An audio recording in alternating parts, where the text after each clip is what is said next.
அதாவது புதிய நீதி கட்சியுடைய ஒரு அங்கமும் எங்களுக்கு வந்து அங்கே ஆதரவு கொடுக்கறதா தெரிவிச்சிருக்கிறாங்க.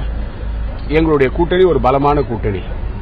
அதாவது புதுவை மாநிலத்தில் உள்ள இப்போது ஆட்சியில் இருக்கின்ற மாநில அளவில் இருக்கின்ற என்ஆர் காங்கிரஸ் அரசானது 5 ஆண்டு காலம் மக்களுக்கு கொடுத்த வாக்குறுதிகளை ஒன்றை கூட நிறைவேற்றவில்லை.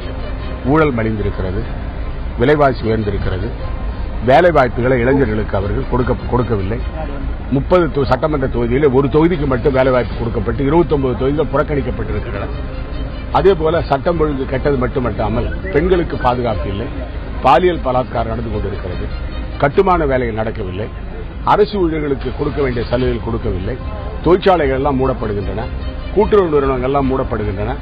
5000 அரசு ஊழியர்களுக்கு இதுவரை 22 மாதத்திலிருந்து 6 மாதம் வரை சம்பளம் இதுவரை கொடுக்கப்படவில்லை. இவை எல்லாவற்றையும் விட புதுவை மாநில மக்கள் மத்தியில் இந்த அரசு மக்களை வஞ்சிக்கின்ற அரசு. தேர்தல் அறிக்கையில் கொடுத்த வாக்குறுதிகளை ஒன்றை கூட நிறைவேற்றவில்லை என்று மக்கள் தெளிவாக தெரிந்து கொண்டிருக்கிறார்கள். மக்கள் மாற்றத்தை விரும்புகிறார்கள். அதுவும் காங்கிரஸ் திராவிட முன்னேற்ற கழக கூட்டணி வந்து ஆட்சிக்கு வரும் என்று மக்கள் பேச ஆரம்பித்திருக்கிறார்கள். குறிப்பாக தலித் சமுதாயத்தை சேர்ந்த மக்கள், பிற்படுத்தப்பட்ட சமுதாயத்தை சேர்ந்தவர்கள், மீனவர்கள், மகளிர், இளைஞர்கள், தொழிலாளர்கள் இவர்கள் எல்லாம் இந்த ஆட்சியாளர்களுக்கு எதிர்ப்பாக இருக்கிறார்கள். ஆகவே கண்டிப்பாக காங்கிரஸ் திராவிட முன்னேற்ற கழக கூட்டணி அரசு 2016 நடக்கின்ற இந்த சட்டமன்ற தேர்தலில் புதுவை மாநிலத்தில் கூட்டணி அரசு அமைவது உறுதி.